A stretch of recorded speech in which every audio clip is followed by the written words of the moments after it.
catástrofe política anunciada não aconteceu. Esta semana, os jornais, a imprensa tradicional estavam anunciando uma derrota absoluta de Lula para Arthur Lira, comandante do Centrão. Era uma tentativa de recriar aquele clima de Eduardo Cunha contra Dilma. Vocês se lembram? Eduardo Cunha foi tratado durante muitos meses como um estadista, um homem sério. Todo mundo sabia o que era o Eduardo Cunha. Mas como ele estava cumprindo o papel de derrotar a Dilma, ele foi tratado como um estadista. A mesma coisa agora com Arthur Lira. As manchetes são assim: a articulação política do governo não está bem. O Lula só viaja e não cuida da articulação política. O Arthur Lira está reclamando. Como se o que o Arthur Lira estivesse pedindo ou exigindo fosse algo absolutamente normal. E não é. É uma chantagem política explícita. O recado é o seguinte: ou me dão mais emendas parlamentares, ou me dão mais cargos, ou então não tem aprovação para nada que interessa ao governo na Câmara dos Deputados. O Arthur Lira pediu até uma reunião no Palácio, a imprensa ficou esperando, acabou não acontecendo esta reunião, e aí os jornais se prepararam para a catástrofe. O Arthur Lira vai impor uma grande derrota ao Lula no plenário. Só que não aconteceu. As manchetes e a cobertura estavam preparadas para isso. E o resultado, o governo conseguiu aprovar, com mais de 300 votos, a medida provisória que reorganiza os ministérios. Vocês se lembram quando o Lula ganhou a eleição, tomou posse, ele assinou a medida provisória, recriou, reorganizou, porque o Bolsonaro tinha feito uma bagunça generalizada, né? Tinha diminuído ou até acabado com alguns órgãos importantes. Então essa medida provisória foi aprovada na Câmara com mais de 300 votos. No dia seguinte, o Senado também aprovou. Essa questão está resolvida. Não quer dizer que não haja problemas na articulação política. Mas será que o problema é o ministro X ou Y que não está sabendo se articular? Ou é o fato de que a direita, o Centrão, tem 300 votos e exige, como sempre exigiu, troca de favores para fazer a aprovação das medidas e dos projetos do governo? É isso que nós temos que ficar de olho. Bom, o Arthur Lira foi vendido como um grande estadista, um homem poderoso, e também no dia seguinte a essa aprovação que mostrou a força do Lula, no dia seguinte, a Polícia Federal realizou buscas e apreensões em Alagoas, o estado do Lira, e em Brasília. Prendeu algumas pessoas e apreendeu uma quantidade incrível de dinheiro. Temos as imagens aqui, cofres lotados de dinheiro vivo. É uma operação para investigar o desvio de kits de robótica entregues para as escolas, principalmente em Alagoas. E teria havido pagamento de propina.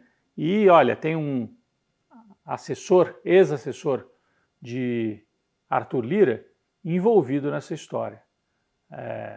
Ele e a esposa trabalharam para o Arthur Lira e agora estão entre os principais investigados. É o Luciano Cavalcante, inclusive lotado no gabinete da liderança do PP, Partido Lira, na Câmara dos Deputados. A esposa dele, a Gláucia, também já foi assessora de Lira.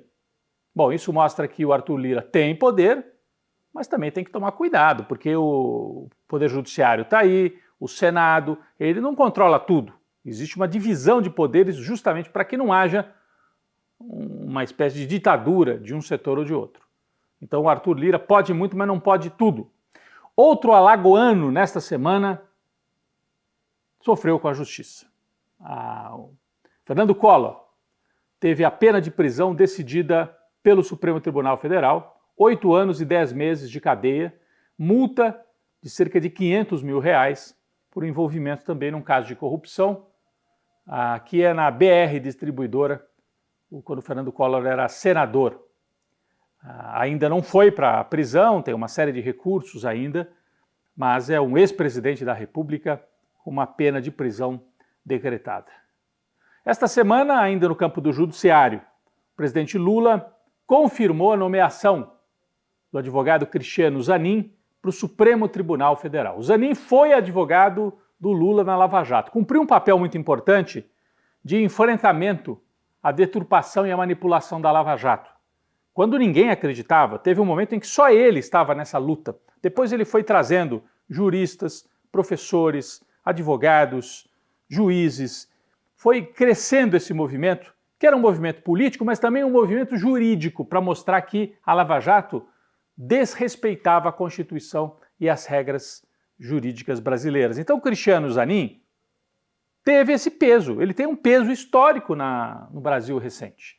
Muita gente contesta, mas foi advogado do presidente, o presidente deveria indicar o advogado dele para um cargo desse? Olha, é uma discussão possível, mas eu só lembro que o Cristiano Zanin não é simplesmente um advogado que cuidava das contas do Lula, aliás, não cuidava de conta, ele cuidava da defesa institucional, da defesa da democracia, portanto é gabaritado sim para estar no Supremo Tribunal Federal, vai enfrentar ainda uma sessão ali de perguntas e respostas no Senado que tem que aprovar a nomeação dele.